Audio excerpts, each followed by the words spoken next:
अध्याय 3511 गूलान पराजित। दो अंधेरी इच्छाएं, एक और अजीब शरीर। तुमने बहुत अच्छा किया, भविष्य में तुम मेरे रक्षक बनोगे। जियाजिदी ने उसका कंधा थपथपाया। धन्यवाद महाराज। वांग टेंग एक पल के लिए स्तब्ध रह गया, फिर होश में आया। उसने प्रसन्न भाव से आदरपूर्वक प्रणाम किया। कुछ दूरी पर शैतानी कवच पहने एक काला सा भूत ईर्ष्यालु था। उसे उम्मीद नहीं थी कि सर जियाजिदी इस अजीबोगरीब से इतनी उम्मीदें लगाए बैठे होंगे। वह बहुत भाग्यशाली था। और ठीक है, आपका नाम क्या है? जियाजिदी ने पूछा। मैं जस्टिन हूँ, वांग टेंग ने जवाब दिया। जस्टिन, जियाजिदी ने दोहराया। उसे यह नाम थोड़ा अजीब लगा, लेकिन वह ठीक ठीक नहीं बता पा रहा था कि यह क्या नाम है। मेरे पीछे आओ। उसने अपना सिर हिलाया और सोचना बंद कर दिया। फिर वह डेविल आर्मर रेस के अड्डे के केंद्र की ओर उड़ चला। गुस्से के चले जाने के बाद वांग टेंग ने अपनी आध्यात्मिक गति को मुक्त किया और उनके द्वारा गिराए गए गुणकारी बुलबुले उठाए। फिर वह जियाजिदी के पास पहुंचा। डेविल बोन रैंक 5 तारांकन 5000। डेविल बोन रैंक 5 तारांकन 6000। डेविल बोन 5वीं रैंक तारांकन 3500। शैतानी हड्डी का तीर 1000। शैतानी हड्डी का तीर 1500। Devil bone arrow 2000। Devil bone will चौथा रैंक तारांकन 2000। डेविल बोन विल चौथा रैंक तारांकन 1800। डेविल बोन विल चौथा रैंक तारांकन 2500। शैतानी कवच दिव्य काया 5वीं श्रेणी तारांकन 3000। शैतानी कवच दिव्य काया 5वीं श्रेणी तारांकन 4500। शैतानी कवच दिव्य काया 5वीं श्रेणी तारांकन 6000। शैतान कवच दिव्य शास्त्र शैतान टाइटन तारांकन 500। शैतान कवच दिव्य शास्त्र शैतान टाइटन तारांकन 200। शैतान कवच दिव्य शास्त्र शैतान टाइटन चरण तारांकन 300। शैतानी कवच इच्छा चौथी श्रेणी तारांकन 1500। शैतानी कवच इच्छा चौथी श्रेणी तारांकन 2500। शैतानी कवच इच्छा चौथी श्रेणी तारांकन 3000। विशेषता बुलबुले वांग टेंग के शरीर और मन में विलीन हो गए और अलग अलग ज्ञान या विशेष शक्ति में बदल गए। पहला था शैतान की हड्डी। एक बार फिर वांग टेंग गुस्से से यह प्रतिभा प्राप्त करने में कामयाब रहा। उसके शरीर में एक विशेष ऊर्जा प्रवाहित हुई जिससे उसकी हड्डियां विकसित हुईं। उनका डेविल बोन टैलेंट, जो पहले ही 5वें स्थान पर पहुंच चुका था, पुनः ऊपर आ गया। डेविल बोन 16700 बटा 5,00,000 5वीं रैंक। ये 10,000 से ज्यादा अंक बढ़ गया। बुरा नहीं। वांग टेंग की आंखें चमक उठीं। वह बहुत खुश था। उसकी योजना सही थी। अगर वह गुस्से से मदद नहीं मांगता तो उसे इतने सारे गुण नहीं मिल पाते।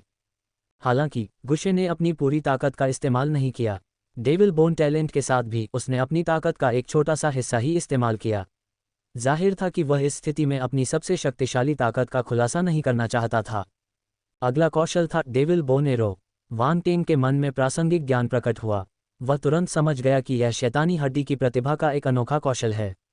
यह शैतानी हड्डी को तीर में बदलकर बड़े पैमाने पर हमला कर सकता है।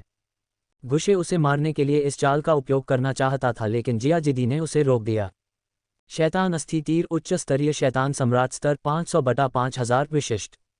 एक उच्च स्तरीय शैतान सम्राट युद्ध तकनीक। वांग टेंग ने विशेषता बोर्ड पर नजर डाली और प्रसन्न हो गया।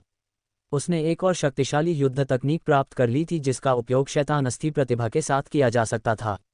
अगर वह इसे अप्रत्याशित रूप से इस्तेमाल करता तो इसके अद्भुत प्रभाव हो सकते थे। इस बार उसे 4500 अंक के गुण मिले और इस कौशल को विशेषज्ञता के स्तर तक पहुंचाया। इससे उसका साधना समय काफी बच गया और वह इसका इस्तेमाल ऐसे कर सका जैसे वह उसका हाथ हो। अगली बार जब वह युद्ध के मैदान में गुस्से से मिलेगा तो उसे बहुत बड़ा आश्चर्य देगा। तीसरी विशेषता ने वांग टेंग को अचंभित कर दिया। यह इच्छाशक्ति की विशेषता थी। शैतान हड्डी होगा, ये क्या बकवास है। वांग टेंग को आध्यात्मिक अस्थि जाति के अंधेरे प्रेतों द्वारा उत्सर्जित आभा का ख्याल आया। वह गहरी सोच में डूबा हुआ था। ये संभवतः आध्यात्मिक अस्थि जाति का एक विशेष गुण था। डेविल बोन विल 6300 बटा 40,000 चौथा रैंक। केवल चौथी रैंक। बकवास। वांग टेंग ने तिरस्कार में अपना सिर हिलाया। उनकी सबसे शक्तिशाली चेतना 5वीं श्रेणी की थी। चौथी श्रेणी की चेतना उनके लिए कुछ भी नहीं थी। बेशक ऐसा मुख्यतः इसलिए था क्योंकि उसने सोचा था कि आध्यात्मिक अस्थि जाति की इच्छाशक्ति 5वीं श्रेणी तक पहुंच सकती है। उसे उम्मीद नहीं थी कि यह केवल चौथी श्रेणी तक ही पहुंचेगी। उसे थोड़ी निराशा हुई। गुस्से क्या सोचेगा यदि उसे पता चले कि इतने प्रयास से अपनी इच्छाशक्ति विकसित करने के बाद भी उसका तिरस्कार किया जा रहा है। कोई बात नहीं, मैं इसे अनिच्छा से इस्तेमाल करूंगा। वांग टेंग अगली विशेषता को देखता रहा। जब उसने अगला गुण देखा तो वह आश्चर्यचकित रह गया। शैतान कवच दिव्यकाया। उसके शरीर में एक अवर्णनीय परिवर्तन हुआ, साथ ही उसके मन में एक आत्मज्ञान प्रकट हुआ। ये वास्तव में शैतान कवच जाति का शीर्ष शरीर है। वांग टेंग आश्चर्यचकित था। कुछ देर पहले तक पिशाच सोच रहे थे कि क्या जियाजिदी का शरीर कोई खास है। अब ऐसा लग रहा था कि मानो उसका शरीर खास हो। डेविल आर्मर डिवाइन फिजिक एक विशेष टैलेंट फिजिक थी जो blood god physique, devil bone और अन्य टैलेंट्स के बराबर थी। इसकी रक्षा क्षमता बेहद मजबूत थी और इससे बना कवच सामान्य डेविल आर्मर रेस से ज्यादा मजबूत था। यह स्पिरिचुअल बोन रेस की डेविल बोन से ज्यादा कमजोर नहीं था। यह एक दिव्य अस्त्र के बराबर था। अब वांग टेंग का डेविल आर्मर डिवाइन फिजिक 5वें स्थान पर पहुंच गया था। डेविल आर्मर डिवाइन फिजिक का यह स्तर किसी भी सर्वोच्च ग्रैंड मास्टर स्तर के हथियार के हमलों का प्रतिरोध करने के लिए पर्याप्त था। शैतान कवच दिव्यकाया 13,500 बटा 5 लाख 5वां रैंक। अरे 5वीं रैंक के लिए 5 लाख गुण बिंदुओं की जरूरत होती है। ये प्रतिभाएं वाकई वांग टेंग को समझ नहीं आ रहा था कि क्या कहे। वह खुश और असहाय महसूस कर रहा था। बहुत सारे गुणों की आवश्यकता थी। कौन जानता था कि वह उन्हें कब फिर से जगाएगा। और उसे 13,500 अंक मिले। ये बहुत ज्यादा था, लेकिन 500,000 अंकों की तुलना में तो यह एक बूंद के बराबर था। अब तो मेरी शारीरिक बनावट और भी अजीब हो गई है। वांग टेंग ने अपना सिर हिलाया। वह हंसी और आंसुओं के बीच फंसा हुआ था, लेकिन जल्द ही उसके चेहरे पर गंभीरता छा गई। ये सभी काले भूत प्रेत बहुत प्रतिभाशाली थे। वह खुश नहीं था। जब उसे पहली बार हॉट ऑफ डार्कनेस मिला तो उसने सोचा कि यह काफी शक्तिशाली है। हालांकि जैसे जैसे और भी शक्तिशाली प्रतिभाएं सामने आईं, वे हॉट ऑफ डार्कनेस के बराबर लगने लगीं। दूसरी ओर प्रकाश ब्रह्मांड में बहुत अधिक दुर्जेय शारीरिक संरचनाएं नहीं थीं। बेशक उनकी शारीरिक बनावट अलग हो सकती है और उनकी तुलना सिर्फ गुणों से नहीं की जा सकती। उन्हें लड़ाई के बाद ही पता चलेगा कि कौन ज्यादा ताकतवर है। अगला था शैतान कवच दिव्य शास्त्र विशेषता। वांग टेंग के मन में भी इसी प्रकार का ज्ञान प्रकट हुआ। शैतानी कवच के दिव्य शास्त्र के बारे में उनकी समझ लगातार बढ़ती गई। तभी उसके मन में शैतानी कवच जाति की रूपरेखा उभर आई। उसके शरीर में काली रेखाएं उभर आईं। पहले तो ये रेखाएं बस एक अंश थीं, लेकिन अब वे लगातार भरती जा रही थीं और भी सुंदर होती जा रही थीं। उसने अपना शास्त्र सक्रिय किया और शैतान कवच जाति के शरीर से एक शक्तिशाली आभा फैल गई। ये पहले से कई गुना ज्यादा शक्तिशाली थी। शैतान टाइटन। वांग टेंग की आंखें चमक उठीं। उसने बहुत समय पहले शैतान कवच दिव्य शास्त्र प्राप्त कर लिया था, लेकिन उस समय उसके पास शैतान सम्राट के स्तर का केवल एक अंश ही था। अब उसने उसे पूरा कर लिया था और वह शैतान टाइटन के स्तर तक पहुंच गया था। उसकी शक्ति बहुत बढ़ गई थी। शैतान कवच दिव्य शास्त्र शैतान टाइटन चरण 2030,000 छोटी उपलब्धि। हो, छोटे उपलब्धि चरण की विशेषता में कोई बदलाव आया है। वांग टेंग थोड़ा हैरान हुआ। पहले इसके लिए 20,000 अंक चाहिए थे, लेकिन अब इसके लिए 30,000 अंक चाहिए, यानी 10,000 अंकों की बढ़ोतरी। ऐसा लग रहा था कि शैतान सम्राट के ग्रंथों की तुलना में शैतान टाइटन के ग्रंथों को उठाना ज्यादा मुश्किल था। यही नियम था। वांग टेंग ने विशेषता बोर्ड पर बदलाव देखकर आह भरी। वह थोड़ा निराश हुआ। इस बार उसे केवल 1,000 विशेषता अंक मिले। ये बहुत कम था। छोटी उपलब्धि के स्तर तक पहुंचना आसान नहीं था। इतने कम गुणों को छोड़े जाने का कारण संभवतः ये था कि जियाजिदी का शैतान कवच दिव्य शास्त्र का ज्ञान उच्च नहीं था। अंतिम विशेषता शैतान कवच इच्छा थी। वांग टेंग के मन में प्रासंगिक ज्ञान प्रकट हुआ। इस बार उसे कोई आश्चर्य नहीं हुआ। शैतानी अस्थि इच्छा शक्ति आध्यात्मिक अस्थि जाति में पहले ही प्रकट हो चुकी थी, इसलिए यह कोई आश्चर्य की बात नहीं थी कि शैतानी कवच जाति में भी अब यह मौजूद थी। शैतान कवच इच्छा 7,000 बटा 40,000 चौथा रैंक। उन्हें जो 2 वसीयतें प्राप्त हुईं, वे दोनों चौथे स्थान पर थीं, लेकिन वांग टेंग को कुछ लाभ हुआ। दोनों इच्छाओं की तुलना के माध्यम से वांग टेंग ने एक विशेष विशेषता भी देखी। उदाहरण के लिए, शैतानी अस्थि इच्छा शैतानी हड्डियों की परछाइयां बना सकती है और दुष्ट आध्यात्मिक अस्थि जाति की चेतना को नियंत्रित कर सकती है। ये प्रतिद्वंद्वी की आध्यात्मिक इच्छाशक्ति को नष्ट करके उसे नष्ट कर सकती है। जहां तक शैतानी कवच की इच्छाशक्ति का सवाल है, ये रक्षा और शक्ति पर ज्यादा केंद्रित थी। ये शैतानी कवच की रूपरेखा बना सकती थी और इसमें एक शक्तिशाली रक्षा क्षमता थी। इसे सामान्य रूप से तोड़ना मुश्किल था और इसमें भयानक शक्ति थी। यह एक ही अवस्था में अधिकांश इच्छाओं को नष्ट करने के लिए पर्याप्त थी। यदि शैतानी अस्थि इच्छा इतनी शक्तिशाली न होती तो शैतानी कवच इच्छा जीत जाती। निस्संदेह अंधकार में प्रेत के रूप में ये दोनों इच्छाएं अन्य जीवित प्राणियों की आत्मा को नष्ट कर सकती थीं। यदि प्रकाश ब्रह्मांड के योद्धा इन अंधकार में प्रेतों से मिलते तो केवल इस प्रकार की इच्छाशक्ति ही बड़ी संख्या में योद्धाओं को दूषित करने के लिए पर्याप्त होती। और यह एक आध्यात्मिक संदूषण था। ये भौतिक संदूषण से भी ज्यादा भयानक था और इससे छुटकारा पाना भी मुश्किल था। यही कारण था कि अतीत में जब भी कोई शक्तिशाली अंधकार में प्रेत प्रकट होता था तो प्रकाश ब्रह्मांड के मार्शल योद्धा नुकसान में पड़ जाते थे। इस पहलू में प्रकाश ब्रह्मांड में मार्शल योद्धा स्वाभाविक रूप से नुकसान में थे। जब तक कोई प्रकाश तत्व वाला मार्शल योद्धा न हो जिसके पास शक्तिशाली प्रकाश चेतना हो, परिणाम अकल्पनीय होंगे। एक और तरीका था अंधेरे इच्छा के प्रदूषण का विरोध करने के लिए एक शक्तिशाली इच्छाशक्ति का उपयोग करना। यदि किसी युद्ध योद्धा की चेतना 5वीं श्रेणी की हो और किसी अंधेरे प्रेत की चेतना 4थी श्रेणी की हो, तो वह अंधेरे चेतना का प्रतिरोध करने के लिए अपनी शक्तिशाली चेतना का उपयोग कर सकता है। वांग टेंग ने अपना सिर हिलाया और इस बारे में सोचना बंद कर दिया। उसे अंधेरी इच्छाशक्ति का डर नहीं था। उसके प्रतिद्वंद्वी की अंधेरी शक्ति चाहे कितनी भी शक्तिशाली क्यों न हो, वह उसे दूषित नहीं कर पाएगी।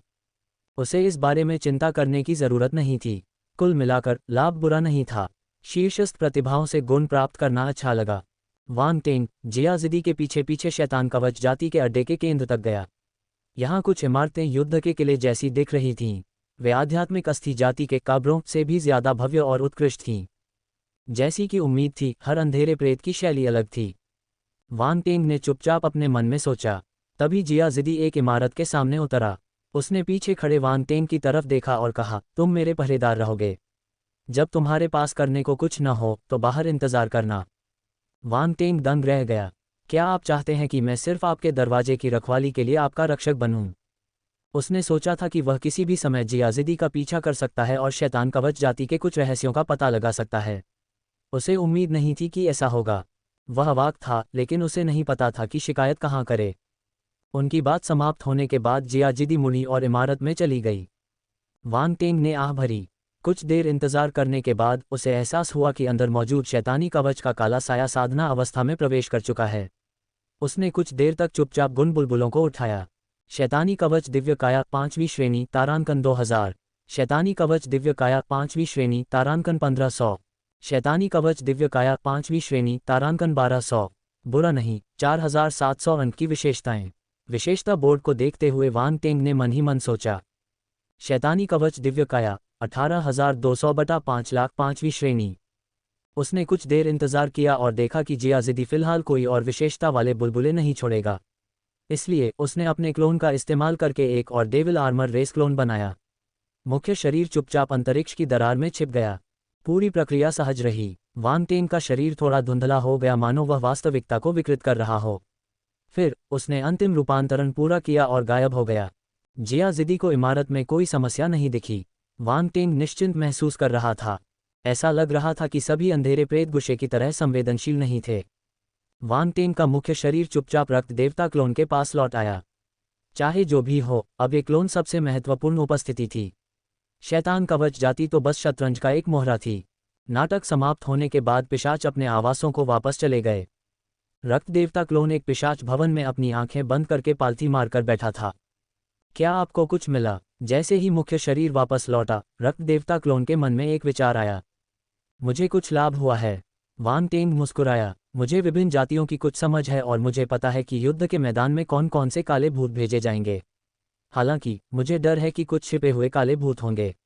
जांच के लिए मुझे तुम्हारी पहचान पर निर्भर रहना होगा। हाँ, रक्त देवता क्लोन ने चुपके से सिर हिलाया। वह झिझका और बोला, अभी तक तय नहीं हुआ है कि पिशाचों का नेतृत्व कौन करेगा। मुझे आश्चर्य है कि उनके मन में क्या है। ये जल्द ही होना चाहिए। वांग टेंग की आंखें चमक उठीं। आध्यात्मिक अस्थि जाति और शैतान कवच जाति का प्रकट होना एक अवसर हो सकता है। ओह, तुम्हारा मतलब है? रक्त देवता क्लोन की आंखें चमक उठीं। रक्तपुत्र टोकन हल्का सा कंपन हुआ। रक्त देवता क्लोन और वांग टेंग के हाव भाव थोड़े बदल गए। ये यहाँ है। रक्तदेव क्लोन ने बिना किसी हिचकिचाहट के तुरंत रक्तपुत्र टोकन निकाल लिया। रक्तपुत्र, कृपया मुख्य तंबू में इकट्ठा हो जाओ। मुझे कुछ घोषणा करनी है। मुख्य तंबू। रक्त देवता क्लोन दंग रह गया। वह अपने घर से बाहर निकला और उसने देखा कि कई पिशाचों की काली छायाएं एक इमारत की ओर दौड़ रही हैं। ब्लड सन, चलो साथ साथ चलते हैं। ज़ेनिया, जासिरी और अन्य प्रतिभाएं प्रकट हुईं और बोलीं। रक्त देवता क्लोन की आंखें चमक उठीं। उसने सिर हिलाया और उनके पीछे एक दिशा में चल पड़ा। वहां एक विशाल इमारत खड़ी थी जो किसी युद्ध केंद्र जैसी थी। वह दूसरी इमारतों से अलग थी। कुछ ही सांसों में रक्त देवता क्लोन युद्ध किलेनुमा इमारत के सामने उतरा। युद्धगढ़ का दरवाजा खुला था। एक एक करके पिशाच अंधेरे प्रेत किले में घुस आए। जाकिरो, जाकिन्स, जानोस्की, जादिया, जासालुन, जाबेक, जासिटाफ और कई अन्य पिशाच प्रतिभाएं आ चुकी थीं। रक्त देवता क्लोन, ज़ैनिया और अन्य अंधेरे प्रेतों ने युद्ध किले में प्रवेश करने के बाद अपने आसपास के वातावरण को देखा और गंभीर हो गए। विशाल हॉल के ठीक सामने अनगिनत शक्तिशाली काली प्रेतात्माएं अपने सिंहासनों पर बैठी थीं। उनके चारों ओर रक्त की धुंध छाई हुई थी, जिससे उनके चेहरे देखना असंभव था। लाल लाल आंखों के जोड़े रक्त की धुंध से नीचे की ओर ऐसे घूर रहे थे मानो नीचे बैठे प्रतिभाशाली पिशाच काली प्रेतों को नाप रहे हों। रक्त देवता क्लोन को महसूस हो रहा था कि अंधेरे प्रेत उसे काफी देर तक घूर रहे हैं। एक शैतान टाइटन, उसका दिल धड़क उठा और वह लापरवाह होने की हिम्मत नहीं जुटा सका। आखिरकार ये पिशाचों का पैतृक निवास तो नहीं था। ये शैतानी राक्षसी प्रेत पहले भी युद्ध के मैदान में आ चुके थे। उनके आसपास खून की बदबू लोगों को डराने के लिए काफी थी। उन्हें उकसाया नहीं जाना चाहिए। नमस्कार शैतान टाइटन। पिशाच अंधेरे प्रेत अंततः अपने होश में आ गए और सम्मानपूर्वक झुक गए। रक्त देवता क्लोन की आंखें चमक उठीं। वह उसके पीछे पीछे आया और आदरपूर्वक झुक गया। वह अनोखा नहीं लग रहा था। क्या आप जानते हैं कि मैंने आपको यहाँ क्यों बुलाया है? मेजबान की सीट से एक कठोर और ठंडी आवाज आई। वहां मौजूद पिशाच रूपी काली प्रेतात्माएं चकित रह गईं। उन्होंने ऊपर देखा, लेकिन उन्हें समझ नहीं आया कि कौन बोल रहा है। कृपया हमें ज्ञान प्रदान करें शैतान टाइटन, पिशाच अंधेरे प्रेत ने कहा। सच कहूं तो जब मैंने तुम्हें देखा तो मैं थोड़ा निराश हुआ। कठोर और ठंडी आवाज ने उन्हें कोई जवाब नहीं दिया। पिशाचों के अंधेरे भूत प्रेत शांत हो गए। रक्त देवता क्लोन की आंखें चमक उठीं। उसे अचानक एक अजीब सा एहसास हुआ। क्या तुम मेरे द्वारा पढ़ाए गए सबसे बुरे बैच हो?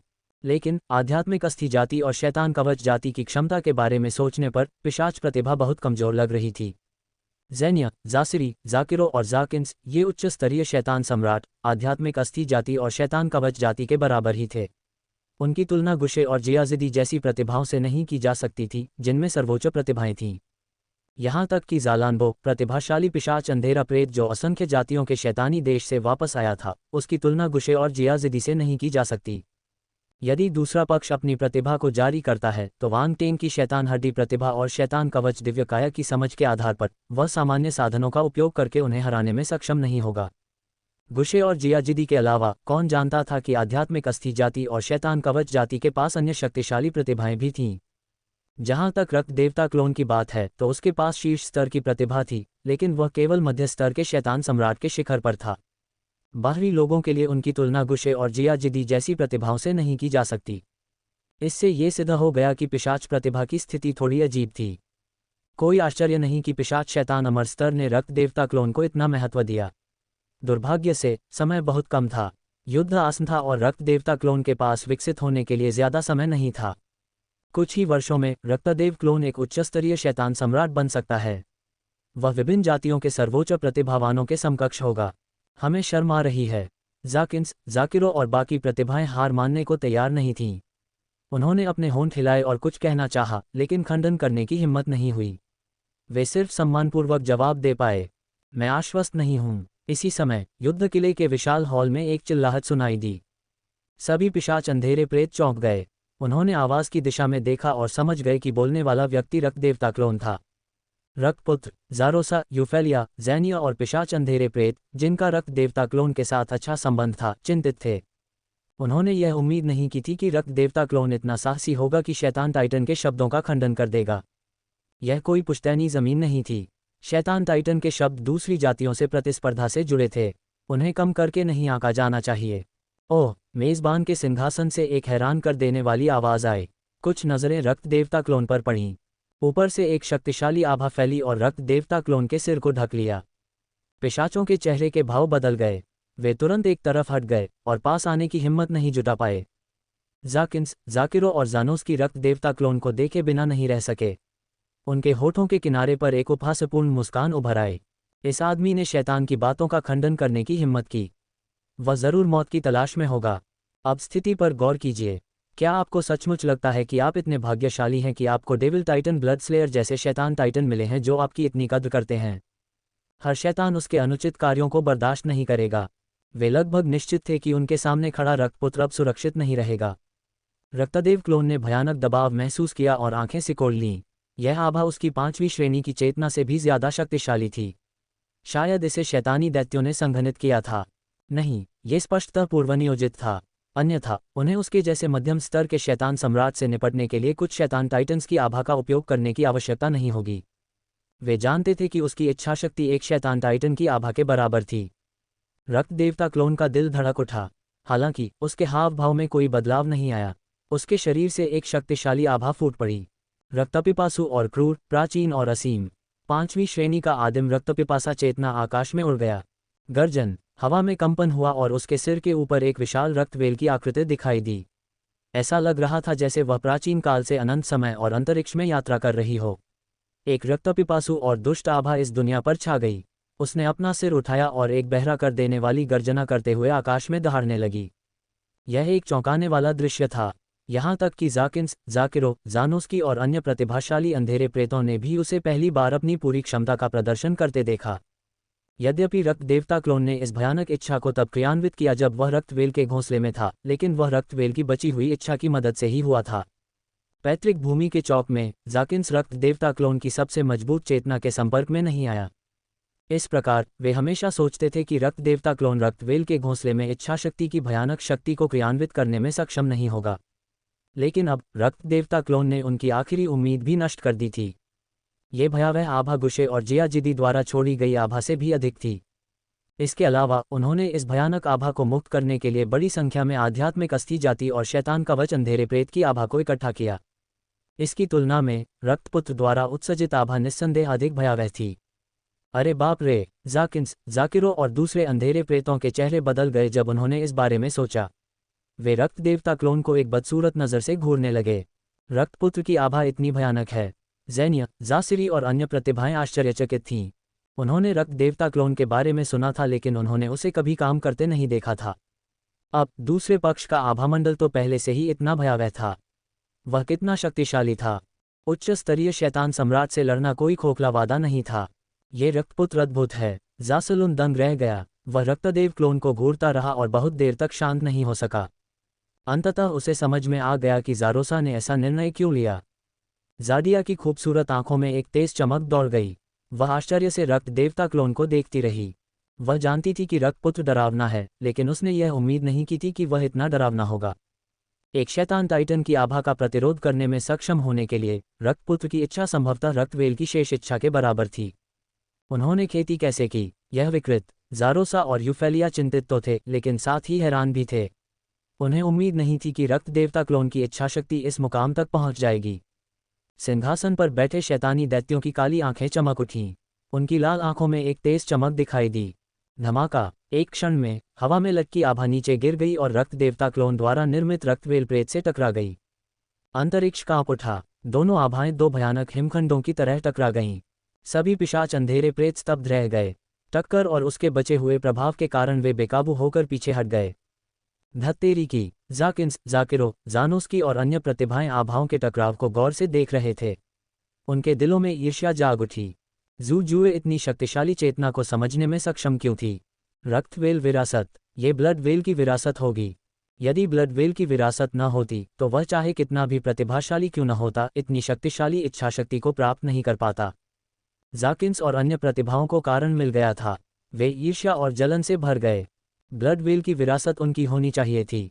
फिर भी कहीं से प्रकट हुए रक्तपुत्र ने उसे छीन लिया। इसे कौन स्वीकार करेगा? अब जब भी रक्तदेव क्लोन अपने समकक्षों से बढ़कर शक्ति प्रदर्शित करता तो उन्हें थोड़ी सी ईर्ष्या होती। ये ईर्ष्या बढ़ती गई और उनके हृदय को बुरी तरह जलाती रही। वे इसे शांत नहीं कर सके। हालांकि उन्हें यह नहीं पता था कि यह वसीयत ब्लड वेल की विरासत से संबंधित थी, लेकिन हर कोई इसे प्राप्त नहीं कर सकता था। यदि वान टेंग विशेषताओं को नहीं उठा पाता तो वह 5वीं श्रेणी के आदिम रक्तपिपासा चेतना को समझने में सक्षम नहीं होता। इस प्रकार भले ही पिशाचों के अंधेरे प्रेतों को रक्तवेल की विरासत मिल जाए, वे 5वीं श्रेणी के आदिम रक्तपिपासा चेतना को नहीं समझ पाएंगे। ये प्रतिभा का मामला नहीं था, ये समय की बात थी। यदि वे प्रथम और द्वितीय श्रेणी के आदिम रक्तपिपासा चेतना को समझने में सक्षम होते थे तो उन्हें अत्यंत प्रतिभाशाली माना जाता था। ज़ादिया, जासलुन, ज़ानिया और जासिरी ये दृश्य देखकर चकित रह गए। साथ ही वे उत्सुक भी थे। क्या रक्तपुत्र शैतान टाइटन की आभा का सामना कर सकता है? ज़ारोसा और यूफेलिया घबरा गए। वे रक्त देवता क्लोन को गौर से देख रहे थे और शैतान टाइटन्स को देखे बिना नहीं रह सके। Boom boom boom! युद्धगढ़ के विशाल हॉल में धमाकों की आवाज़ें गूंजती रहीं। हालांकि बाहर खड़े लोग कुछ सुन नहीं पा रहे थे, उन्हें पता ही नहीं था कि अंदर क्या हो रहा है। समय धीरे धीरे बीतता गया। रक्त देवता क्लोन के लिए समय थोड़ा धीमा लग रहा था। ये शैतानी राक्षस गंभीर थे। उनकी संयुक्त आभाओं के साथ वह उनका विरोध नहीं कर पाता, भले ही वह अपनी 5वीं श्रेणी की आदिम रक्तपिपासा चेतना को छोड़ दे। आदिम रक्तपिपासा चेतना अत्यंत शक्तिशाली थी। इसमें न केवल आदिम रक्तपिपासा थी, बल्कि यह रक्तपिपासा से भरी भी थी। प्राचीन काल में रक्तवेल की इच्छाशक्ति सभी जानवरों को उसके अधीन कर सकती थी, इसलिए यह कोई साधारण शैतान की इच्छा नहीं थी। हालांकि उसकी 5वीं श्रेणी की आदिम रक्तपिपासा चेतना इन शैतानी दानवों की इच्छा का विरोध नहीं कर सकी। उनकी इच्छाशक्ति कितनी भयानक थी, इसका अंदाजा लगाया जा सकता है। शैतान टाइटन्स का दबाव कोई मजाक नहीं था। हालांकि उसने अपना सिर नीचे करने का कोई संकेत नहीं दिखाया। उसकी निगाहें शांत थीं और वह मेज़बान की सीट पर बैठे शैतानों को घूर रहा था। वह 1 इंच भी नहीं हिला। इतना खराब भी नहीं। अचानक मेजबान की सीट से एक संतुष्ट आवाज आए और सभी के कानों में गूंज गई। जाकिन्स, जानोस्की, जाकिरो और अन्य प्रतिभाएं दंग रह गईं। नहीं, बुरा नहीं है। क्या हो रहा था? शैतान दैत्य रक्तपुत्र की प्रशंसा क्यों कर रहे हैं? क्या वे गलत सुनते हैं? पिशाच प्रतिभाएं जो एक अच्छा शो देखने के लिए इंतजार कर रही थीं, स्तब्ध रह गईं। वे समय पर प्रतिक्रिया नहीं दे सकीं। जाडिया, जासलुन, जैनिया और जासिरी एक क्षण के लिए स्तब्ध रह गए, फिर उनकी आंखें चमक उठीं। आखिरकार उन्हें एहसास हुआ कि यह कोई सज़ा नहीं थी, बल्कि एक परीक्षा थी। इन शैतानी दिग्गजों की आभा एक परीक्षा थी। केवल रक्तपुत्र ही इस परीक्षा में उत्तीर्ण हुआ। ज़ारोसा और यूफेलिया बहुत खुश हुए। साथ ही उन्होंने राहत की सांस भी ली। आप सचमुच काफ़ी साहसी हैं, राजसी आवाज ने धीरे से कहा। आपकी तारीफ के लिए धन्यवाद, शैतान टाइटन। रक्त देवता क्लोन की आंखें चमक उठी जब उसने मेज़बान को प्रणाम किया। आपने पहले ही अनुमान लगा लिया होगा, कठोर आवाज ने उत्तर दिया। हाँ, रक्त देवता क्लोन ने इनकार नहीं किया और सिर हिला दिया। जाकिरो, जाकिन्स और जानोस्की स्तब्ध रह गए। क्या उसने इसका अनुमान लगाया? उसने क्या अनुमान लगाया? ऐसा क्यों लगा कि केवल वे ही थे जो नहीं जानते थे? इससे वे मूर्ख प्रतीत होंगे। दूसरी ओर जैनिया और जासिरी की प्रतिभाओं ने समझ लिया कि शैतान टाइटन्स क्या कह रहे थे। जैसी कि उम्मीद थी, ये शैतान टाइटन की परीक्षा थी। तुम साहसी और होशियार हो। कठोर आवाज अब पहले जैसी ठंडी नहीं थी। उसके चेहरे पर एक हल्की सी मुस्कान आ गई। तुम मेरी चापलूसी कर रहे हो, शैतान टाइटन, रक्त देवता क्लोन ने उत्तर दिया। उस स्थिति में रक्तपुत्र पिशाचों का नेता होगा, राजसी आवाज ने घोषणा की। क्या? जाकिरो, जानोस्की, जाकिन्स और बाकी प्रतिभाओं को होश आ गया। उनकी आंखें चौड़ी हो गईं और वे अविश्वास से शैतानों को घूरने लगे। यह एक सफलता थी। रक्तदेव क्लोन की आंखों में एक तेज चमक उभर आई। उसने अपने दिल की खुशी को दबा लिया और शांत भाव बनाए रखा, मानो उस पर कोई असर ही न हुआ हो। जाडिया, जासलुन, जैनिया, जासिरी और अन्य प्रतिभाओं ने रक्त देवता क्लोन को आश्चर्य से देखा। जैसी कि उम्मीद थी, रक्तपुत्र पिशाच प्रतिभाओं का नेता बन गया। शिखर पर एक मध्यम श्रेणी के शैतान सम्राट के रूप में पिशाच जाति की सभी प्रतिभाओं का नेतृत्व करना उनके लिए आश्चर्यजनक था। इसने सभी पिशाच प्रतिभाओं की अपेक्षाओं को भी पार कर दिया। उन्होंने अनुमान लगाया कि यह शैतान टाइटन की परीक्षा थी, इसलिए उन्हें समझ आ गया कि क्या हो रहा है। रक्तपुत्र को पिशाचों का नेता नियुक्त किया जा सकता था, लेकिन शैतान टाइटन की नियुक्ति सुनकर वे फिर भी चकित रह गए। ज़ारोसा और यूफेलिया हैरान और खुश थे। रक्तपुत्र को सभी पिशाचों का नेता नियुक्त किया गया था। यह बहुत बढ़िया था। चूंकि उन्होंने रक्त देवता क्लोन के पास शरण लेने का निर्णय लिया था, इसलिए स्वाभाविक रूप से उनकी स्थिति भी उसके साथ बढ़ेगी। सर, हम आश्वस्त नहीं हैं। जाकिन्स और अन्य प्रतिभाशाली अंधेरे प्रेत अनिच्छा से चिल्लाए। अभी आप आश्वस्त क्यों नहीं थे? कठोर स्वर ने शांतिपूर्वक पूछा। जाकिन्स और बाकी पिशाच प्रतिभाएं ठिठक गईं। हालांकि वे अभी भी हार मानने को तैयार नहीं थे, लेकिन वह तो सिर्फ एक मध्यम दर्जे का शैतान सम्राट है। एक मध्यम दर्जे का शैतान सम्राट तुमसे ज्यादा साहसी और ताकतवर है। कठोर आवाज जारी रही, क्या तुम में से कोई हमारी आभा का विरोध कर सकता है?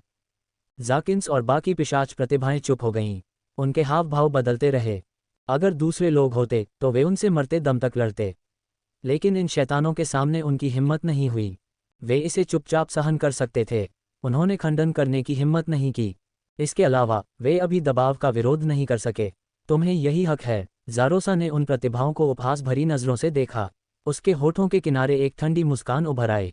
जादिया, जासलुन, जानिया और जासिरी ने सिर हिलाया। उन्होंने जाकिरो और बाकियों को नीची नज़र से देखा। यदि जाकिरो और अन्य लोगों ने शैतान टाइटन की आभा का विरोध करने का साहस किया होता तो वे शायद उनका आदर करते। अब रक्तपुत्र ने शैतानी टाइटन के आभामंडल का सामना किया और वे विरोध करने के लिए बाहर आ गए। ये घृणित था। तो फिर ये तय हो गया। वह राजसी आवाज़ भावहीन थी। वह ठंडी और उदासीन थी। युद्ध निकट है। सभी पिशाच प्रतिभाओं को रक्तपुत्र का आदेश मानना होगा। यदि कोई भी अवज्ञा करता है तो रक्तपुत्र उसे मौके पर ही मार सकता है। जैसे ही उसने बोलना खत्म किया, जाकिरो, जाकिन्स, जानोस्की और बाकी प्रतिभाएं पीली पड़ गईं। ऐसा लग रहा था मानो उन्होंने मल खा लिया हो। जादिया, जासलुन, जानिया और जासिरी भी दंग रह गए। उन्हें यह अविश्वसनीय लगा। उन्हें मौके पर ही मार डालो। यह एक कठोर सजा थी। ऐसा लग रहा था जैसे शैतानों ने बहुत बड़ी शर्त लगा रखी थी। उन्हें डर था कि रक्तपुत्र इन प्रतिभाओं को वश में नहीं कर पाएगा, इसलिए उन्होंने उसे दंड की तलवार से सम्मानित किया। तलवार उनके सिर पर लटकी हुई थी। चाहे वे कितने भी अनिच्छुक क्यों न हो, वे कुछ नहीं कर सकते थे। निर्दयी रक्त देवता क्लोन भी हैरान रह गया। उसे उम्मीद नहीं थी कि ये शैतानी राक्षस ऐसा कर पाएंगे। फिर भी वह बहुत खुश था। इतनी शक्ति के साथ क्या ये पिशाच प्रतिभाएं उससे बच निकलने में सक्षम होंगी? अपने हाथों में अधिकार होने के कारण वांग टेंग कई काम आसानी से कर पा रहे थे। बाधाएं कम थीं। ज्यादातर पिशाच उसके आगे नतमस्तक हो जाते थे। जाकिन्स और जाकिरो जैसे श्रेष्ठतम प्रतिभाशाली लोग भले ही ऊपरी तौर पर आज्ञाकारी होते, कुछ कहने की हिम्मत नहीं जुटा पाते थे। शैतान अपनी बात का पक्का था। वह झूठ नहीं बोल रहा था। जो कोई भी शैतान टाइटन के आदेश की अवज्ञा करने का साहस करेगा, उसे गंभीर परिणाम भुगतने होंगे। यही वजह थी कि जाकिन्स, जाकिरो और बाकी प्रतिभाएं उदास थीं। उनके हाव भाव भद्दे थे। रक्तपुत्र, राजसी आवाज फिर सुनाई दी। हाँ, रक्त देवता क्लोन ने झुककर कहा। इन शैतानी ताकतों के प्रति सम्मान का व्यवहार करना कोई अतिशयोक्ति नहीं थी। वह अभिनय में अच्छा था। यह विभिन्न जातियों के बारे में जानकारी है। इसे ले लो, कठोर आवाज ने कहा। स्वूश, जैसे ही उसने बोलना समाप्त किया, एक रक्त लाल प्रकाश किरण शैतान टाइटन्स में से एक के धुंध से निकली और रक्त देवता क्लोन के सामने आ गिरी। विभिन्न जातियों के बारे में जानकारी। रक्त देवता क्लोन के चेहरे के भाव बदल गए। उसने हाथ बढ़ाकर वह वस्तु पकड़ ली। उसे खोलने की उसे कोई जल्दी नहीं थी। इसके बजाय उसने मेजबान को प्रणाम किया और कहा, धन्यवाद महोदय। हाँ, शैतानों ने सिर हिलाया। मुझे उम्मीद है कि तुम हमें निराश नहीं करोगे। पिशाच जाति को एक प्रतिभाशाली योद्धा की जरूरत है और तुम हमारी पसंद हो। सच में, हम एक जुआ खेल रहे हैं। हालांकि ये जुआ आपकी योग्यता पर आधारित है। अगर आप में योग्यता नहीं है तो हम आपको नहीं चुनेंगे। समझ रहे हो? मैं समझ गया। रक्तदेव क्लोन ने सिर हिलाया और मुट्ठियां भींच लीं। मेरे बारे में अच्छा सोचने के लिए शुक्रिया शैतानों। जाना। सिंहासन पर बैठे शैतानी दानव तितर बितर हो गए और रक्तलाल धुंध छा गई। वह बिना किसी निशान के गायब हो गई और केवल राजसी आवाज ही विशाल हॉल में गूंजती रही। ये तो बस एक प्रक्षेपण है। रक्त देवता क्लोन की आंखें चमक उठीं। वह हैरान था। ये शैतानी राक्षस अपने असली रूप में यहाँ नहीं थे, लेकिन उनका संयुक्त आभामंडल भयानक था। सचमुच, शैतानी राक्षसों को कम करके नहीं आंका जाना चाहिए। यद्यपि उसने कुछ बार शैतानों को नाराज किया था, फिर भी उसने उन्हें कम आंकने की हिम्मत नहीं की। पहले हालात बहुत खास थे। उसे समर्थन मिला था, इसलिए उसने पलटवार करने की हिम्मत की। लेकिन अब उसे आज्ञाकारी होना चाहिए। घटनास्थल पर मौजूद पिशाच प्रतिभाएं भी हैरान थीं। उन्हें उम्मीद नहीं थी कि शैतानी टाइटन्स प्रक्षेपण होंगे। वे दंग रह गए। ब्लड सन, वैम्पायर टैलेंट्स का लीडर बनने पर बधाई। तुम अपनी इस उपाधि के हकदार हो। ज़ेनिया, जासिरी और बाकी टैलेंट्स आगे बढ़े और ब्लड गॉड क्लोन की तरफ मुट्ठियां भींच लीं। शुक्रिया। रक्त देवता क्लोन ने सलामी का जवाब दिया और मुस्कुराया। भविष्य में मुझे सभी के समर्थन की जरूरत होगी। ब्लड सन, तुम बहुत विनम्र हो। हम तुम्हारी मदद करने की पूरी कोशिश करेंगे। ज़ेनिया, जासिरी और बाकी प्रतिभाएं मुस्कुराईं। ब्लड स्लेयर रेस और ब्लड शार्क रेस की प्रतिभाएं अपना पक्ष रखने के लिए आगे आईं। तुरंत ही ब्लड गॉड क्लोन फिर से केंद्र बन गया। इस तथ्य को बदलना असंभव था कि वह पिशाच प्रतिभाओं का नेता बन चुका था। इसलिए ये प्रतिभाएं बिना किसी झिझक के किसी का भी पक्ष ले सकती थीं। हम्फ, जाकिन्स ने नाक सिकुड़ी और रक्त देवता क्लोन को ठंडी नजरों से देखा। फिर उसने अपनी आस्तीन उतारी और चला गया। जाकिरो, जानोस्की और बाकी प्रतिभाओं के चेहरे पर भी भद्दे भाव थे। वे मुने और बड़े हॉल से बाहर चले गए। जासिटाफ, जाबिक और मध्यम श्रेणी के शैतान सम्राट दुविधा में थे। उनमें रक्तपुत्र को नाराज करने की हिम्मत नहीं थी, लेकिन उच्च श्रेणी के शैतान सम्राटों की अवज्ञा करने की भी हिम्मत नहीं थी। उन्हें समझ नहीं आ रहा था कि उन्हें जाना चाहिए या नहीं। वे दुविधा में थे। चलो चलें। जासिताफ ने दांत पीसते हुए रक्त देवता क्लोन की ओर देखा। उसके दिल की ईर्ष्या ने उसे अंततः वहां से जाने पर मजबूर कर दिया। जेकली हार मानने को तैयार नहीं था। उसने रक्त देवता क्लोन को गहराई से देखा और निराश होकर वहां से चला गया। वह बहुत घमंडी था, लेकिन रक्त देवता क्लोन के सामने हमेशा दबा रहता था। अब जब रक्त देवता क्लोन पिशाचों का सरदार बन गया था तो उसके पास उसके आगे झुकने के अलावा कोई चारा नहीं था। इस भावना ने उसे इतना निराश कर दिया था कि उसे खून की उल्टी आने लगी थी। इसलिए यहाँ रक्त देवता क्लोन का सामना करने और उसे अन्य प्रतिभाओं से घिरा देखने के बजाय वहां से चले जाना ही बेहतर था। आंखों से ओझल, मन से भी ओझल। जादोंग, जाकिर्स और बाकी प्रतिभाएं वहां से नहीं हटीं। उन्होंने जाकरली के पीछे के दृश्य को देखा और सिर हिलाया। फिर वे रक्त देवता क्लोन की ओर चल पड़े। शुरू से ही उनके मन में इस रक्तपुत्र के लिए कुछ सम्मान था। अब जब उसने शैतानी दैत्यों का सामना करने और उनकी आभा को झेलने का साहस किया तो उनके मन में उसके लिए और भी ज्यादा सम्मान पैदा हो गया। दरअसल वह उतना ही शक्तिशाली था जितना कि अफवाहें फैलाई जाती थीं। पिशाच शक्ति का सम्मान करते थे। इस रक्तपुत्र की क्षमता उनकी क्षमता से बढ़कर थी। उनके पास अविश्वास करने का कोई कारण नहीं था। रक्तदेव क्लोन ने जाकिन्स, जाकिरों और अन्य प्रतिभाओं को जाते देखा। उसने जाकरली, जासिटाफ और मध्यम श्रेणी के शैतान सम्राटों की हताशा और अनिच्छा भी देखी। उसकी नज़रें धुंधली पड़ गईं और उसने उन्हें कुछ देर के लिए अनदेखा कर दिया। वह अपने आसपास मौजूद पिशाच प्रतिभाओं से जूझता रहा। पिशाचों का नेता होना थोड़ा कष्टकारी था। ये बहुत परेशानी वाली बात थी। वह वापस जाकर खेती करना पसंद करेंगे। सौभाग्य से उसका सामना केवल कुछ शीर्ष स्तरीय शैतान सम्राटों और मध्यम स्तरीय शैतान सम्राटों से ही हुआ। बाकी जो एक स्तर नीचे थे उनके लिए वह बस उदासीन और दूर दूर ही रहा। आखिरकार वह नेता था। उसे गर्व होना ही था। बाकी प्रतिभाएं तो इसकी आदी हो चुकी थीं और उन्हें कुछ भी महसूस नहीं होता था। इसके बजाय वे उसे और भी ज्यादा सम्मान देने लगे। उन्हें लगा कि रक्तपुत्र ऐसा ही होना चाहिए। कुछ समय बाद पिशाच प्रतिभाएं महान हॉल से बाहर चली गईं और तितर बितर हो गईं। रक्त देवता क्लोन अपने आवास पर लौट आया और पालथी मारकर बैठ गया। उसने शैतानी टाइटन द्वारा दी गई जानकारी निकाली और आंखों में चमक भरकर उसे खोला। उसने उसे ध्यान से पढ़ा। यह विभिन्न अंधकार में प्रेत कुलों की जानकारी है। वान टेन की प्रसन्न आवाज उसके दिमाग में आई। हाँ, मुझे उम्मीद नहीं थी कि यह बिना किसी प्रयास के आ जाएगा। रक्त देवता क्लोन ने सिर हिलाया। क्या मेरे प्रयास व्यर्थ नहीं हो जाएंगे? वान टेंग ने अचानक कुछ सोचा और थोड़ा अवाक महसूस किया। आप ऐसा नहीं कह सकते। कम से कम मैंने गुशे और जियाजिदी की क्षमता का कुछ अंश तो देखा। राउंड बॉल मुस्कुराया। ये सच है। वान टेंग ने सिर हिलाया। उन्होंने समय बर्बाद न करते हुए रिपोर्ट को गंभीरता से देखा। उसके मन में उन अंधेरे भूतों के बारे में जानकारी उभरी। ज्यादातर वही था जो उसने पहले देखा था, लेकिन जल्द ही एक खास प्रजाति उसके मन में प्रकट हुई। शैतान मन दौड़। वान टेंग की नज़रें तेज हो गईं। उसकी आंखों में एक ठंडी चमक दौड़ गई। सचमुच ये नस्ल प्रकट हो गई है। जब वह 29 नंबर के रक्षागृह पर था तब उसे पहले ही अनुभव हो चुका था कि शैतानी दिमाग वाले काले प्रेतों से निपटना कितना मुश्किल होता है। अब जब उसने इस काले प्रेत कुल की जानकारी देखी तो उसका मन और भी गंभीर हो गया। इस दौड़ के बारे में बहुत कम जानकारी है। जल्द ही उसे कुछ गड़बड़ नजर आई। जैसे ही वह ध्यान से उसे देखने ही वाला था कि उसे एहसास हुआ कि वह गायब हो चुकी थी। इसमें केवल 2 या 3 पंक्तियों का विवरण था। ये सब शैतानी दिमाग वाले अंधेरे प्रेतों की संख्या के बारे में था। उनकी अनुमानित संख्या तो थी, लेकिन उनकी योग्यता या प्रतिभा का कोई विवरण नहीं था। राउंड बॉल ने कहा, ऐसा लगता है कि शैतानी मानसिकता वाली जाति अंधेरे प्रेतों के बीच बहुत रहस्यमयी है। ठीक है, वान टेंग ने सिर हिलाया।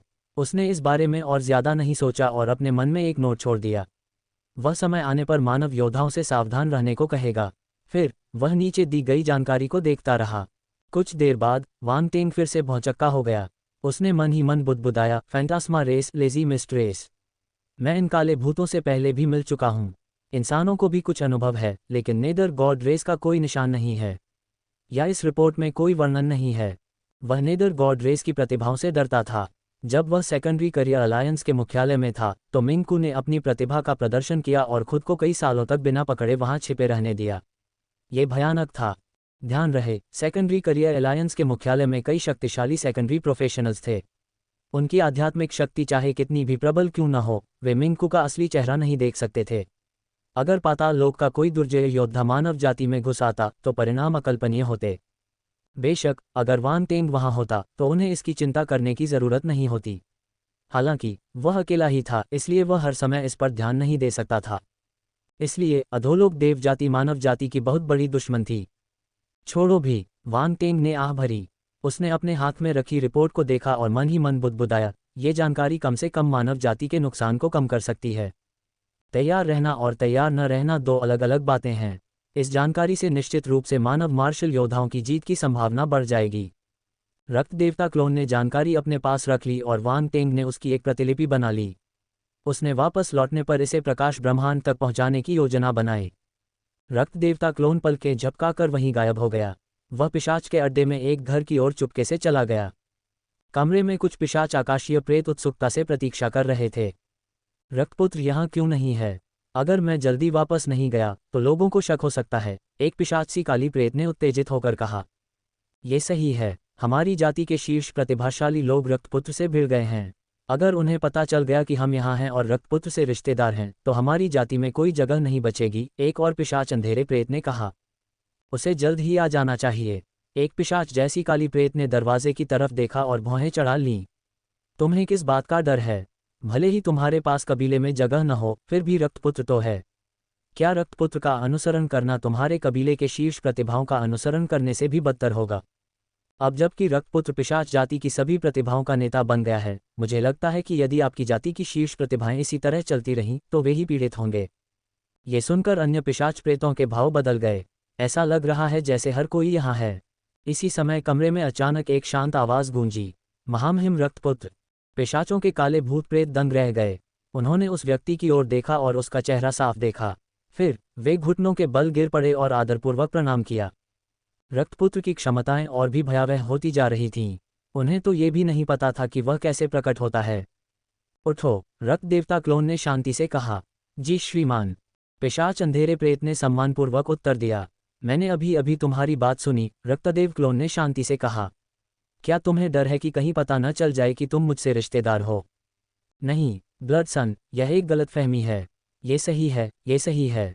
यह एक गलतफहमी है। हमें चिंता है कि हम तुम्हारी योजना बिगाड़ देंगे, रक्तपुत्र। अल्पविराम। पिशाचों के माथे पर ठंडा पसीना आ गया। जल्दी जल्दी समझाते हुए उनके चेहरे पीले पड़ गए। ठीक है, रक्त देवता क्लोन ने अपने हाथ पीठ के पीछे रखे और उनकी ओर देखा। यहाँ अपनी वफादारी दिखाने के बजाय तुम अपना काम ठीक से क्यों नहीं करते? ज़ैग्बो सही कह रहा है। तुम्हारी जाति के प्रतिभाशाली लोग तुम्हारी रक्षा नहीं कर सकते। मेरा अनुसरण करना उनके अनुसरण से ज्यादा बुरा नहीं होगा। ये वो पिशाच काले प्रेत थे जिन्हें उसने अमर रक्त सागर में वश में किया था। ये अलग अलग जातियों से थे और उनमें से कई ऐसे कुलों से थे जिनसे उसकी बनती नहीं थी। ये उसकी आंखें और कान थे। पिशाचों के पैतृक निवास पर लौटने के बाद उसने उन पिशाचों के काले भूतों से सारे संपर्क तोड़ दिए। इसलिए किसी को पता नहीं चला कि वे उसके नियंत्रण में थे। रक्तपुत्र सही कह रहा है। उन प्रतिभाओं की तुलना रक्तपुत्र से कैसे की जा सकती है? हम कड़ी मेहनत करेंगे, जावेज, जामल और अन्य अंधकार में प्रेत बोले। दरअसल उन्होंने रक्त देवता क्लोन की अवज्ञा नहीं की। वे जादू के बीज की अवज्ञा नहीं कर सकते थे, लेकिन अपनी जाति की प्रतिभाओं के सामने वे डर से भर गए थे। उन्हें डर था कि कहीं उनकी पहचान न हो जाए। ये जादू के बीज का असर था। ये दूसरे पक्ष को बिना जाने नियंत्रित कर सकता था, लेकिन उनके स्वभाव को बनाए रख सकता था। इस तरह उन्हें आसानी से पकड़ा नहीं जा सकता था। आखिरकार सच्चाई तो स्वयं ही है। अगर वे इसे अचानक बदल दें तो दूसरों को शक हो जाएगा। रक्त देवता क्लोन ने फिर कुछ नहीं कहा और कहा, अपने कुलों की प्रतिभाओं पर नजर रखो। कोई भी हलचल हो तो मुझे तुरंत सूचित करो। मैं उनकी सारी गतिविधियां जानना चाहता हूँ। एर्म, जावेज, जामल और अन्य अंधेरे प्रेत हिचकिचाए। क्या समस्या है? रक्त देवता क्लोन ने भौहें चढ़ाईं। महामहिम रक्तपुत्र, हम आपके आदेश को पूरा करने की पूरी कोशिश करेंगे। हालांकि हमारी हैसियत सीमित है, इसलिए हम हमेशा प्रतिभाओं के कार्यों के बारे में नहीं जान सकते। जियोवानी जाति का जालियो दुविधा में था। ये सही है। कबीले में हमारा दर्जा ऊंचा नहीं है, इसलिए हमारे लिए मुख्य रहस्यों से संपर्क करना मुश्किल है। जावेज ने सहमति में सिर हिलाया।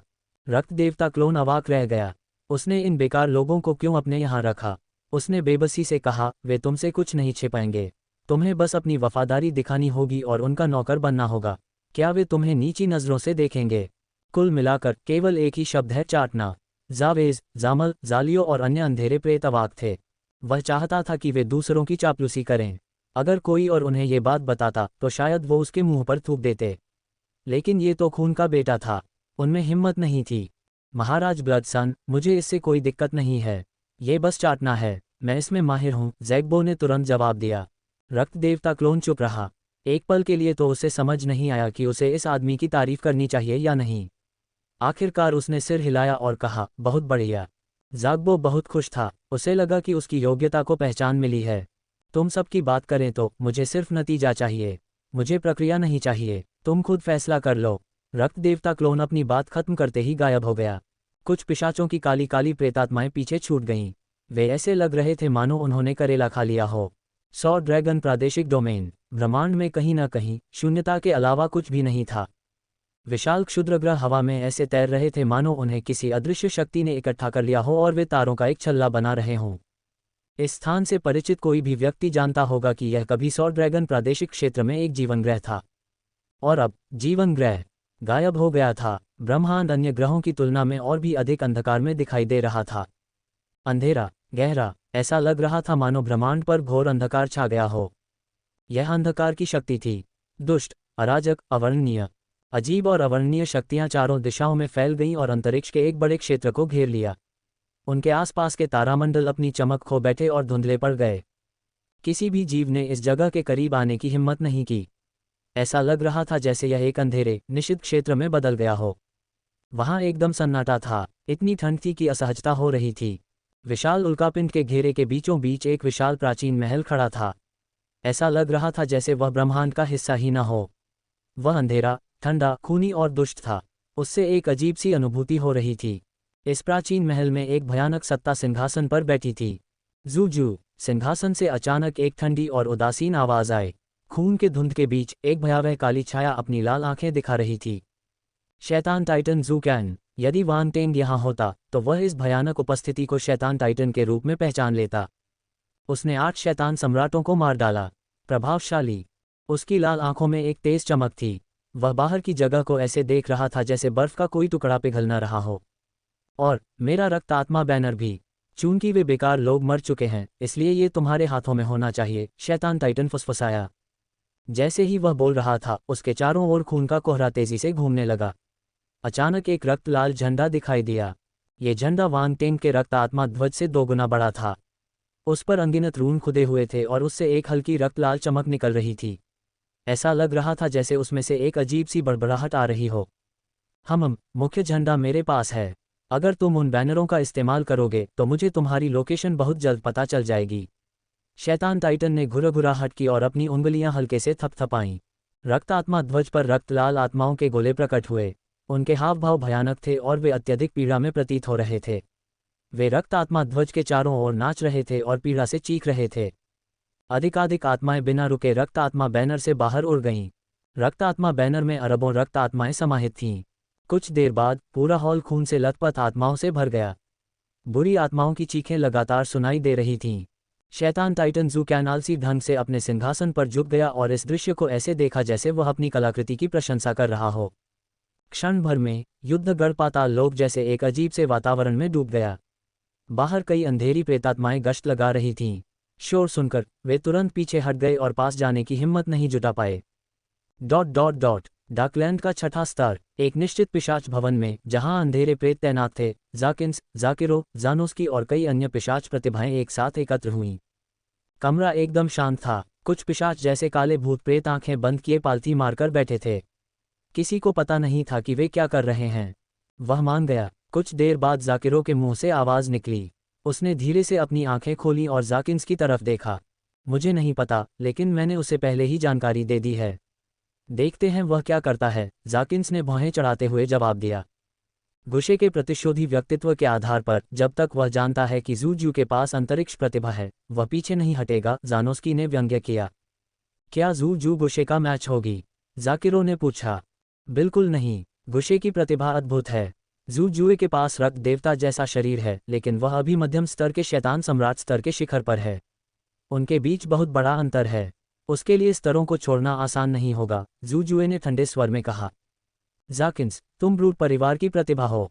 क्या तुम्हारे ब्रूट परिवार ने जू का समर्थन करने का चुनाव नहीं किया था? अगर तुम्हारे परिवार को इस बारे में पता चल गया तो क्या होगा? जानोस्की शांति से मुस्कुराया।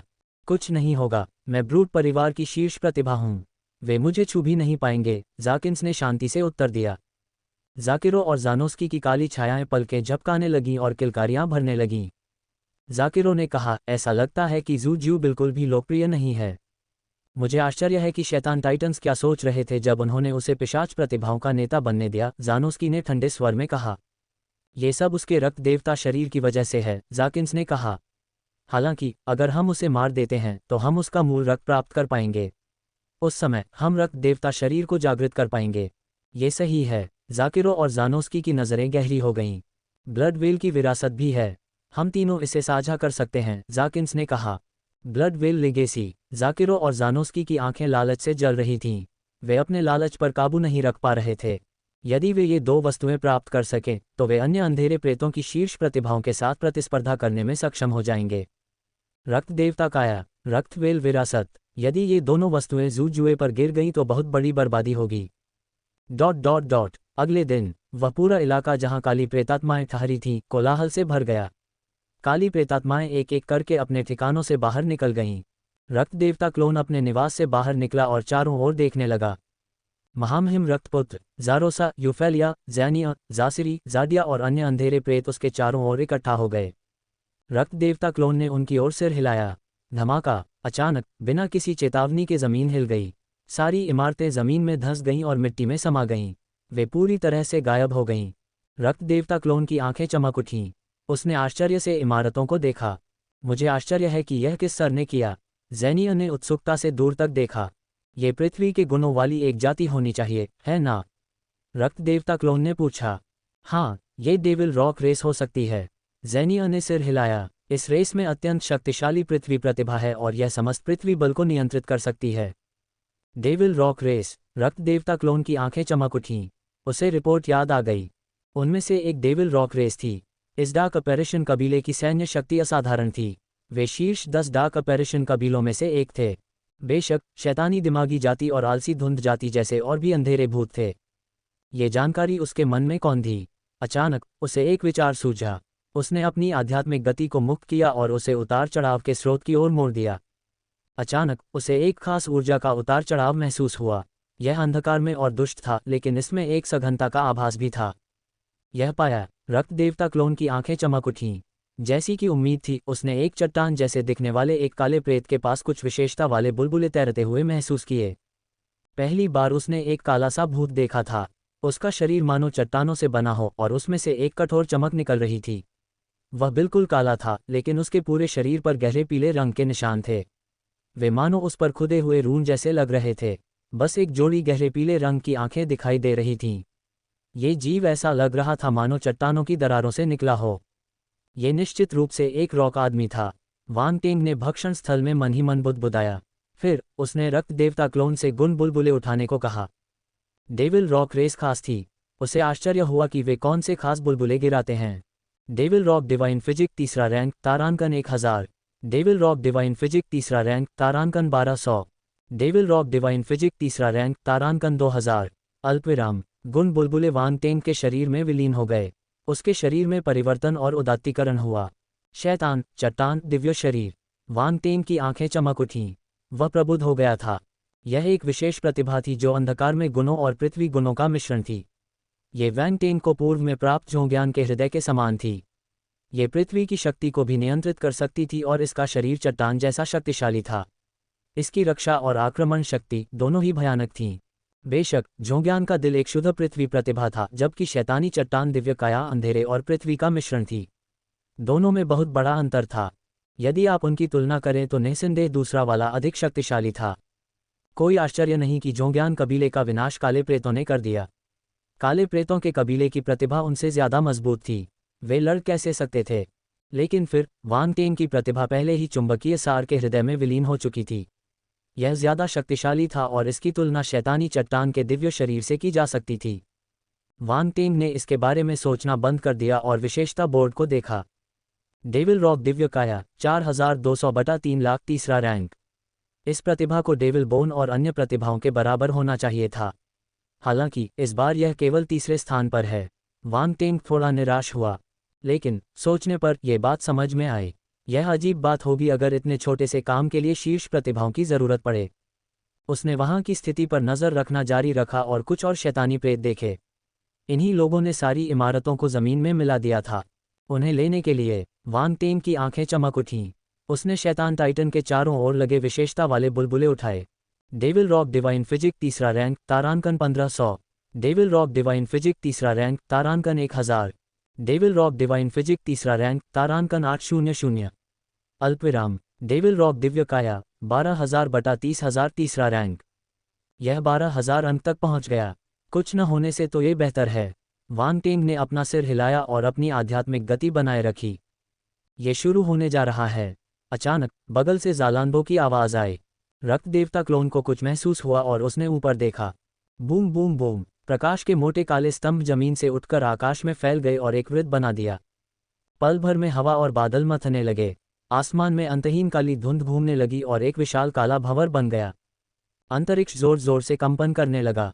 उसके चारों ओर दरारें पड़ गईं और अशांत धाराएं बह निकलीं, जिससे एक भयानक अंतरिक्ष वायु बन गई। आयामी दरार को सक्रिय करें। शून्य से एक जोरदार चीख निकली और आकाश में गूंज उठी। धमाका, काला भंवर तेजी से घूमता रहा। अंतरिक्ष की शक्ति और घनी होती गई और उसने पूरे क्षेत्र को अपनी चपेट में ले लिया। एक खास क्षण में अंतरिक्ष की शक्ति एक महत्वपूर्ण बिंदु पर पहुंच गई। अंतरिक्ष बिखर गया और पीछे का खालीपन प्रकट हो गया। प्रकाश स्तंभों के नियंत्रण में अंतरिक्ष की शक्ति धीरे धीरे स्थिर हो गई। अंतरिक्ष का अस्त व्यस्त प्रवाह बाहर धकेल दिया गया और सभी अंधकार में प्रेतों के सामने एक स्थिर आयामी दरार प्रकट हो गई। आयामों में दरार प्रकट हो गई है। ज़ेनिया, जासिरी और अन्य अंधेरे प्रेत प्रतिभाएं आश्चर्यचकित थीं। रक्तदेव क्लोन ने आश्चर्य से आकाश की ओर देखा। यह आयामी दरार बहुत बड़ी थी। जिसने ये कदम उठाया वह कोई शैतान ही होगा और वह कोई एक व्यक्ति नहीं था। एक सामान्य मार्शल योद्धा इस आयामी दरार को बनाए रखने में सक्षम नहीं होगा। आयामों में दरार खुल गई है। आप सब किसका इंतजार कर रहे हैं? फिर से एक धीमी चीख सुनाई दी। नीचे अंधेरे में हलचल मच गई। तभी काली छायाएं हिलने लगीं। रक्त देवता क्लोन ने चारों ओर देखा और आध्यात्मिक अस्थि जाति के अंधेरे प्रेत के ऊपर एक विशाल अस्थि नाव तैरती हुई देखी। आध्यात्मिक अस्थि जाति के अंधेरे प्रेत अस्थि नाव पर उड़ आए। अस्थि नाव प्रकाश की किरण में बदल गई और आयामी दरार की ओर बढ़ गई। जैसे ही शैतानी कवच वाले काले प्रेत प्रकट हुए, एक काला सा युद्धपोत प्रकट हुआ। शैतानी कवच वाले काले प्रेत युद्धपोत पर सवार होकर आयामी दरार की ओर दौड़ पड़े।